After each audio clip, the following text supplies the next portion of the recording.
तो हेलो बच्चों, कैसे हैं आप सब लोग। तो आज हम स्टार्ट करने जा रहे हैं 12th क्लास फिजिक्स की अगली वीडियो, जिसमें हम पढ़ने जा रहे हैं टॉर्क क्यूब के बारे में कि torque cube on a dipole in a uniform electric field. कि अपने पास में अगर एक इलेक्ट्रिक फील्ड है तो उसके अंदर अगर किसी डाइपोल को रख दिया जाए तो वो कैसे बिहेव करता है, इस बारे में। तो देखो, सबसे पहले अपने पास में ये कोई एक इलेक्ट्रिक फील्ड है, ठीक है, समझना ध्यान से, बहुत ज़्यादा इंपॉर्टेंट रिलेशन है ये। कि अपने पास में ये कोई इलेक्ट्रिक फील्ड है और इस इलेक्ट्रिक फील्ड के अंदर अपने पास में दो चार्ज रखे हुए हैं, ठीक है, डाइपोल है। जैसे एक चार्ज रखा हुआ है माइनस का क्यूब और एक रखा हुआ है प्लस का क्यूब। इसकी वजह से देखो एक फोर्स जो होगा वो इधर की तरफ वर्क करेगा और वो फोर्स क्या होता है, F बराबर प्लस क्यू ई। और इधर की तरफ जो फोर्स होगा इस माइनस क्यूब चार्ज की वजह से वो होगा F equal to minus q ई।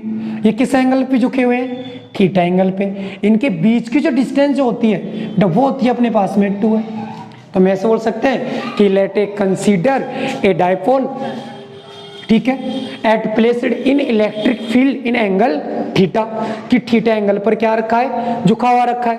अब देखना कि सबसे पहले हम क्या करते हैं, इन चार्जेस के बीच की जो परपेंडिकुलर डिस्टेंस को ड्रॉ करते हैं कि वो परपेंडिकुलर डिस्टेंस क्या होगी, ठीक है। परपेंडिकुलर डिस्टेंस से मतलब है कि इन दोनों चार्जर से बनने वाला एंगल क्या होना चाहिए, 90। तो इधर भी 90 है और इधर भी क्या है, 90। समझना, परपेंडिकुलर डिस्टेंस का मतलब होता है कि ये दोनों जो चार्जेस हैं इन दोनों का एंगल क्या बनना चाहिए, 90 डिग्री बनना चाहिए। क्या बनना चाहिए, 90 डिग्री बनना चाहिए। तो एक ये 90 है और एक ये 90 है।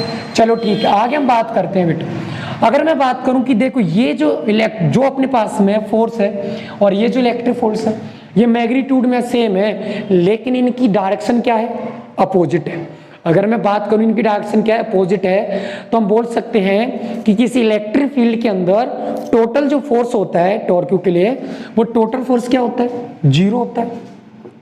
एफ नेट क्या होता है, 0 होता है। क्या होता है, 0 होता है।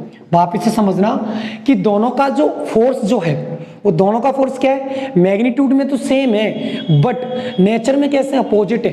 देखो ये प्लस और ये माइनस, इसका मतलब इसके अंदर टोटल इलेक्ट्रिक फोर्स जो होता है टॉर्क क्यूब के अंदर वो क्या होता है, नेगेटिव, सॉरी क्या होता है, 0 होता है। लेकिन हमको क्या निकालना है, टॉर्क। तो देखो टॉर्क क्या होता है, देखो टॉर्क होता है magnitude of any charge, magnitude of any charge, ठीक है, multiply perpendicular distance, perpendicular distance. अब देखो अपने पास में tau equal to magnitude of any charge क्या अपने पास, मान लो क्यू ही है, इनटू परपेंडिकुलर डिस्टेंस क्या अपने पास में, समझना, सॉरी, परपेंडिकुलर डिस्टेंस। तो देखो परपेंडिकुलर डिस्टेंस ये वाली है, इसको नाम दिया हम लोगों ने ए, इसको बोला ओ और ये मान लेते हैं बी। मतलब परपेंडिकुलर डिस्टेंस अपने पास में ओ बी, तो ओ बी। लेकिन बेटा अपने पास में क्या नहीं है, अपने पास में ओ बी नहीं है। तब देखो अपने पास में ये ओ बी क्या हो जाएगा, अपने पास में ये हो जाएगा कोई एक ऐसा रिलेशन लो कि जिसमें ये दोनों आ जाए। तब देखो कि साइन थीटा इक्वल टू होता है परपेंडिकुलर अपॉन बेस। तो देखना साइन थीटा, सॉरी बेस नहीं होता, हाइपो। तो परपेंडिकुलर क्या अपने पास में, ओ बी, हाइपो क्या अपने पास में, 2a, तो 2a। मुझे वैल्यू किसकी चाहिए, ओ बी की, तो ओ बी इक्वल टू हो जाएगा 2a साइन थीटा। तो अपने पास में ये आ गया, अपने पास में देखो कि tau equal to q E into 2a sine theta हो गया, ठीक है। ये अपने पास में आ गया टाउ की वैल्यू।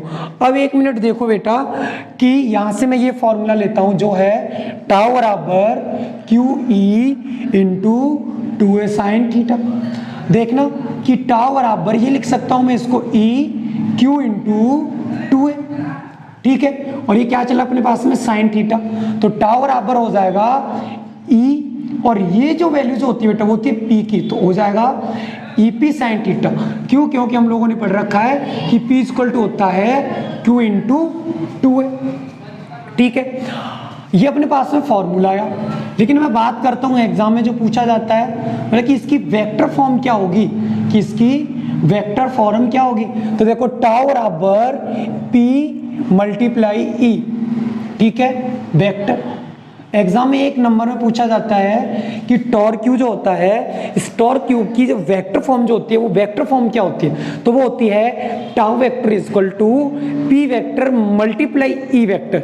अब सोच रहे होंगे ये साइन कहाँ जाता है, तो मैं तुम लोगों को बताऊं कि वेक्टर फॉर्म के लिए जब डॉट होता है, जब क्रॉस होता है तो साइन आता है, जब डॉट होता है तो कॉस आता है। जब हम वेक्टर फॉर्म में जाते हैं तो क्रॉस लगाकर क्या कर देते हैं, साइन को हटा देते हैं, डॉट लगाकर किसको हटा देते हैं, कॉस को हटा देते हैं। तो ये होता है इसकी वेक्टर फॉर्म। अब हम बात करते हैं इसके स्पेशल केस की। इसका स्पेशल केस क्या होता है, तो देखो special case, case number first देखो कि केस नंबर फर्स्ट क्या कहते हैं कि अगर अपने पास में ये जो P मतलब मैग्नेटिक डाइपोल और E, अगर इनके बीच का जो एंगल वो क्या है, अगर वो जीरो एंगल पे रखे हुए, मतलब उनके बीच में जैसे कि मतलब ऐसे बोल सकते हैं कि स्टेबल कंडीशन में रखे हुए, एकदम ऐसे ऐसे, ना तो ऐसे जा रहे ना ऐसे जा रहे, मतलब ऐसे बीच में, तब क्या होता है, फॉर्मूला क्या था अपने पास में, टाउ बराबर ई पी साइन थीटा की वैल्यू क्या है, जीरो, तो टाउ बराबर क्या हो जाएगा, साइन जीरो की वैल्यू होती है बेटा जीरो। ये होता है इसका पहला कि अगर मतलब कि ये जो टॉर्क है अगर ये ऐसे ही रखा हुआ है, ऐसे घूम नहीं रहा, इसका मतलब यहाँ पे कोई भी टॉर्क नहीं होता। अब मैं बात करता हूँ इसकी केस सेकंड की कि अगर थीटा इक्वल टू क्या हो बेटा 90 हो, तब देखो टाउ बराबर क्या हो जाएगा, ई पी साइन 90, तो टाउ बराबर क्या हो जाएगा अपने पास में, ये हो जाएगा ई पी साइन 90 की वैल्यू होती है 1, तो हो जाएगा ई पी।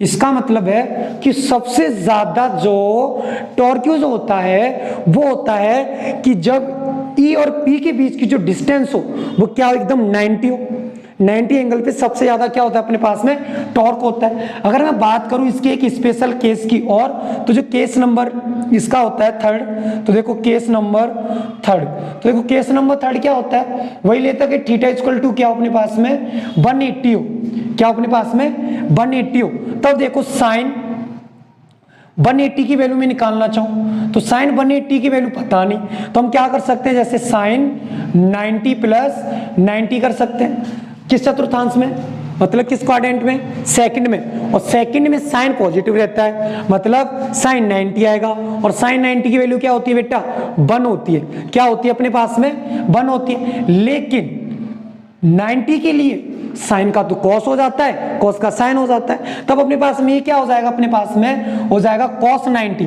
मैं यहाँ पे लिख देता हूँ, क्या हो जाएगा अपने पास में बेटा cos 90, और cos 90 की वैल्यू क्या होती है बेटा अपने पास में 0, तब अपने पास में टाउ बराबर हो जाएगा PE जो चल रहा था अपने पास में cos 90, तो देखो ये अपने पास में क्या हो जाएगा 0। इसका मतलब है कि अगर ईपी की डायरेक्शन सेम हो, बात समझना, अगर ईपी की डायरेक्शन सेम हो तो टॉर्क क्यूब नहीं होता, टॉर्क क्यूब क्या होता है 0 होता है। अगर ई और पी की डायरेक्शन कैसी हो, परपेंडिकुलर हो, 90 एंगल हो इनके बीच में, तब क्या होता है सबसे ज्यादा मैक्सिमम टॉर्क क्यूब होता है ईपी। लेकिन अगर दोनों की डायरेक्शन कैसी हो बेटा, अपोजिट हो, मतलब ये ऐसे जा रहा है और ये ऐसे जा रहा है, मतलब अपोजिट डायरेक्शन, तब टॉर्क क्या होता है अपने पास में, ये भी क्या होता है बेटा 0 होता है। तो ये होता है अपने पास में टॉर्क क्यूब किसी इलेक्ट्रिक फील्ड के लिए। तो आज की क्लास में इतना ही, ऑल द बेस्ट।